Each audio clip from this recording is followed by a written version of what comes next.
Lasers డెర్మటాలజీలో, కాస్మెటాలజీలో చాలా కామన్గా వాడతారు. లేజర్స్ అందరికీ సేఫా? లేజర్స్తో ఏమన్నా కాంప్లికేషన్స్ లాంటివి వచ్చి ఉంటాయా? అందరికీ లేజర్స్ సేఫా? చాలా మందికి లేజర్స్ అంటే భయం. మీరు టైప్ ఆఫ్ లేజర్స్ని బట్టి, మీరు కొంతమందిలో సెన్సిటివ్ స్కిన్స్ ఉన్న వాళ్ళలో లేజర్ని హై ఎనర్జీ వాడకుండా కొద్దిగా లో ఎనర్జీస్ వాడాల్సి ఉంటుంది. కొంతమందికి స్కిన్ థిక్ ఉండి రఫ్ స్కిన్ వాళ్ళలో హై ఎనర్జీ వాడాల్సి ఉంటుంది. సో ఒక పర్టికులర్గా లేజర్ ఒకళ్ళకి సేఫ్ కాదని ఎప్పుడూ ఉండదు. అది టైప్ ఆఫ్ లేజర్ని బట్టి, మీ స్కిన్ టైప్ని బట్టి, ఆ ఎనర్జీ డిఫరెన్సెస్ని బట్టి, ఈ 3 పారామీటర్స్ని కనుక కన్సిడర్ చేసుకొని ఒక పర్సన్కి ఒక పర్టికులర్ లేజర్ సేఫ్ అని డిసైడ్ చేస్తాం. సెన్సిటివ్ స్కిన్ వాళ్ళలో మనం ఖచ్చితంగా సేఫ్ పారామీటర్స్ వాడితేనే వాళ్ళకి ఆ రిజల్ట్స్ ఉంటాయి.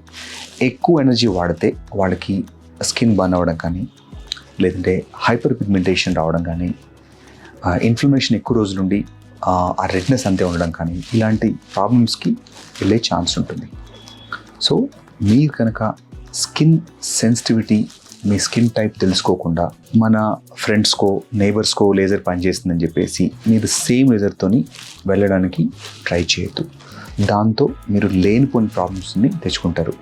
మీ స్కిన్కి ఎట్లా సూట్ అవుతుందో అది మీరు క్లారిటీగా మీ డాక్టర్ని అడిగి కానీ రీడిఫైన్కి వచ్చినప్పుడు ఇనిషియల్గా ట్రయల్ లేజర్ని చేస్తాం. అంటే ఒక లేజర్ని ఒక చిన్న ఏరియాలో స్పాట్ ట్రయల్ లేజర్ చేసి అది మీకు సూట్ అవుతుందా లేదా చూసుకున్న తర్వాతనే మనం మేజర్ స్టేషన్స్కి వెళ్ళడం మంచిది. ఇన్ కేస్ మీరు లేజర్స్ కనుక సూట్ అవ్వట్లేదు, ఆల్టర్నేటివ్ లేజర్స్ ఉంటాయి. సో ప్రతి లేజర్కి ఆల్టర్నేటివ్ లేజర్స్ ఉంటాయి. అంటే దాని కాకుండా ఇంకో ఎనర్జీ, ఇంకో ఫ్రీక్వెన్సీస్ వాడతాం.